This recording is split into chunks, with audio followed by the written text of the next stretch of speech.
చీమలు ఒకదానితో ఒకటి ఎలా మాట్లాడుకుంటాయి? చీమలు మనుషుల్లా మాట్లాడవు.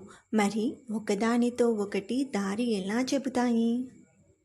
చీమలు ప్రధానంగా రసాయన సంకేతాలు ఉపయోగించి ఒకదానితో ఒకటి సమాచారాన్ని పంచుకుంటాయి.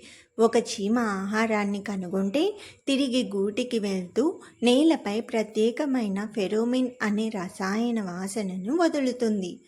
ఇతర చీమలు ఆ వాసనను గుర్తించి అదే మార్గాన్ని అనుసరించి ఆహారం దగ్గరకు చేరుకుంటాయి. అందుకే చీమలు ఒకే వరుసలో నడుస్తున్నట్టు మనకు కనిపిస్తుంది. చిన్న చీమల దగ్గర కూడా ఇంత అద్భుతమైన కమ్యూనికేషన్ వ్యవస్థ ఉందంటే ఆశ్చర్యమే కదా.